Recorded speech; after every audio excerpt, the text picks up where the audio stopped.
Bonjour à tous et bienvenue dans cette partie de la formation. Nous allons continuer par ajuster l'affichage que nous avons. Donc, ce que je vais commencer par faire ici, déjà, c'est de dire il nous faut des boutons pour gérer chaque ligne. Et donc, du coup, nous allons créer un champ supplémentaire pour gérer cela. Donc, je vais tout de suite revenir au niveau de notre code ici. Et puis, au niveau de l'entête, ça veut dire que j'aurai besoin d'une ligne supplémentaire que je peux mettre là directement qui va s'appeler action. Action. Voilà, tout simplement. Et de ce fait, j'aurai besoin également d'une ligne supplémentaire ici, TD. Et dans ce TD-là, je pourrai afficher tout simplement mes boutons. Alors ici, je souhaite qu'on utilise, les icônes de font awesome, mais vraiment, vous n'êtes pas obligé de l'utiliser. Vous pouvez également, comme on le dit, utiliser d'autres icônes de Bootstrap, etc., etc. C'est totalement libre. Mais comme font awesome sera plus simple et plus rapide pour nous, on peut aller rapidement chercher le lien. Donc, je vais chercher font awesome CDN. Là, vraiment, je ne vais pas trop chercher. Je ne vais pas aller sur le site officiel parce que ici, vraiment, j'ai le lien tag et j'avance plus vite. Donc, là, ici, je vois le tag, mais là, je vois directement le lien ici. Copie URL. Je vais prendre le tag pour voir, ou plutôt l'URL. Je prends l'URL. OK? Maintenant, je peux directement aller l'insérer au niveau de mon fichier CSS qui s'applique pour voilà, tout mon application. Donc, du coup, je vais alors faire tout simplement @import URL et là, je vais coller. Tout simplement, et c'est tout. Et voilà. Normalement, si je reviens alors ici, je peux revenir là. Bon, rien ne change pratiquement. Mais maintenant, je peux commencer déjà par utiliser tout simplement les éléments. Voilà. Donc, qu'est-ce que je vais commencer par faire ici? Ben, là, je crée un élément A pour classe BTN et puis BTN success. Et puis, je vais donner également une petite marge M-1. Et à l'intérieur de ça, pour l'instant, pour le href, je ne vais rien mettre pour l'instant, je vais y revenir. Là, je peux créer un élément I de classe fa solide point fa i. Voilà, tout simplement. Donc, je fais ça et normalement, ici, si font awesome est bien intégré, je dois avoir ceci. C'est parfait. Alors, je sais qu'il y a beaucoup qui nous suivent dans des pays où la connexion n'est pas toujours au rendez-vous. J'ai fait le import tout à l'heure et si vous n'avez pas de connexion, forcément, vous ne verrez pas les choses. Dans ce cas, je vous inviterai à télécharger, le mettre dans votre code. Vous savez comment faire, hein? Il suffit simplement d'aller mettre le lien dans le navigateur. Bon, on va le faire ensemble. Comme ça, au moins, on est tous bons. Vous mettez le lien dans le navigateur comme ça. OK? Et là, vous sauvegardez. CTRL S pour enregistrer. OK? CTRL S. Et ça vous permet de sauvegarder. C'est ce que je vais faire là. Hein. Alors, pourquoi ça met autant de temps? Voilà. CTRL S.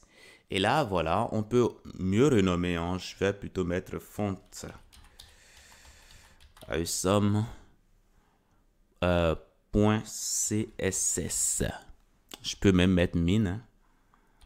min.css. Voilà, tout simplement. OK? Donc, une fois que cela est fait, je vais réduire tout ça. Hein, je réduis un peu tout ça. Donc, je vais voir là où je vais le poser. Bon, je vais le poser dans CSS. OK? Mais si vous voulez, on peut aller plus loin et mettre font awesome. Et donc, on pourra le mettre à l'intérieur de ça. OK? Donc, du coup, le fichier que j'ai téléchargé là, je prends, je le mets là. Paf. Et c'est bon. Donc, une fois que ça c'est fait, je peux faire l'option d'aller le mettre dans angular.json. Hein, Comme ça, je sais que ici, hein, je pars vraiment sur quelque chose de vierge, quoi. Voilà. Mais sinon, je peux alors l'utiliser directement ici, hein, tout simplement. Donc, je duplique ça, ça je le mets en commentaire. Et donc, du coup, je dirais, bah, il faut aller de la racine, il faut aller dans... Bon, allez, pourquoi ne pas copier simplement? Je viens dessus, je fais un clic droit, copy relative path, et là, je colle là, tout simplement. Et là, je vais indiquer que je pars de la racine, puis je vais dans Assets, CSS, et puis je vais dans Font Awesome, et puis après, je vais dans Font Awesome Min. Voilà. Donc, si je fais ça, je peux revenir alors ici. Alors, ça nous pose un problème là. Quel problème nous avons? CSS, NG Global. Alors, ce qu'on va faire, hein, bon, il n'y a pas d'erreur ici, hein, on n'a pas commis. Pas d'erreur ici. Hein. Alors, pourquoi ça nous fait ça? Sinon, on va relancer notre serveur tout simplement. Ok, on relance ça tout simplement. Donc, bon, si on commente ça, je mets ça en commentaire d'abord et je décommente ceci. Là, le problème ne se pose plus, hein, mais c'est quand on met ça que le problème se pose. Donc, ce qu'on va faire là, alors là, ça se passe pas bien, hein, donc je vais quand même continuer à utiliser ça comme ceci.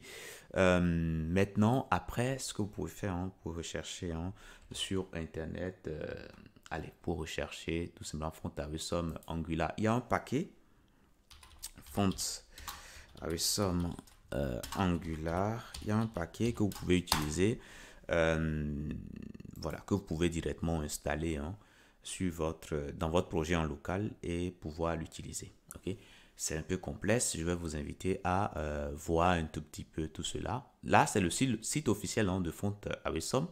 Donc ici, vous pouvez aller sur la documentation et voir clairement comment cela s'utilise.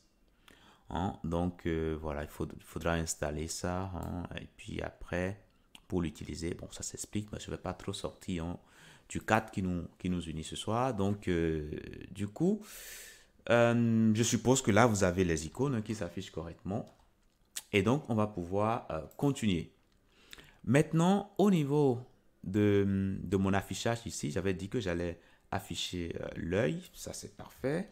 Maintenant, on va également afficher l'icône qui va nous permettre de faire la mise à jour. Donc là, on va mettre ici Edit. Edit. Et au niveau de la couleur, on va mettre Primary. Primary. Voilà, tout simplement. Et le dernier, on mettra tout simplement pour le bouton de suppression. Donc, Danger pour avoir la couleur rouge. Et donc là, on pourra utiliser Trash. Voilà, Trash, comme ça. Donc, je peux revenir alors ici. Et là, je vois bien mes icônes qui sont bien affichées. Et là, c'est bon, c'est parfait. C'est ce que je voulais. Hein? Parfait. Maintenant, ce qui reste maintenant à faire, ben, c'est de filtrer un tout petit peu, hein, ces noms-là. J'aimerais pas, hein, que ça commence par une lettre minuscule, non. Hein, j'aimerais bien que ça commence par une lettre majuscule. Alors, comment est-ce que je peux le faire? Alors, je vais créer ce qu'on appelle les pipes.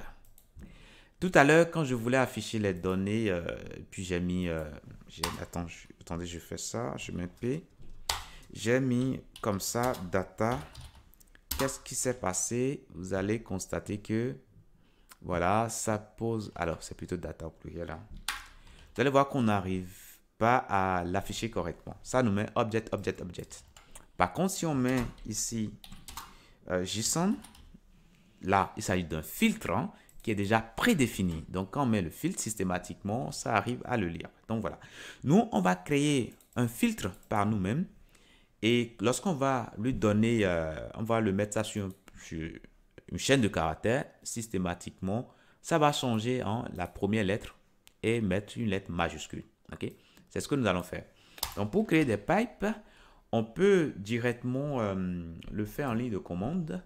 Donc, je vais commencer alors et puis, je mettrai npaint ng generate pipe.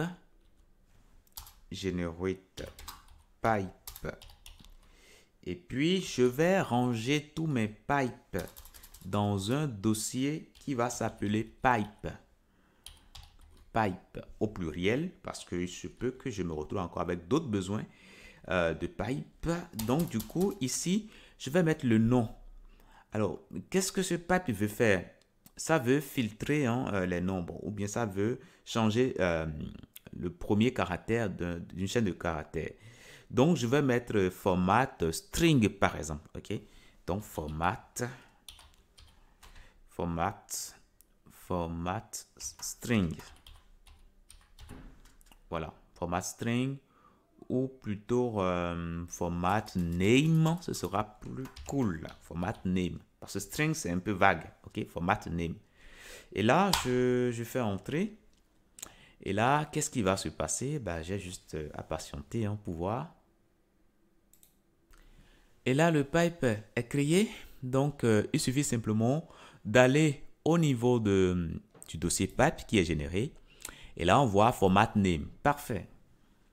Donc, ici, vous allez voir que toute la structure est déjà en place. Donc, c'est cette méthode qu'on va réécrire maintenant.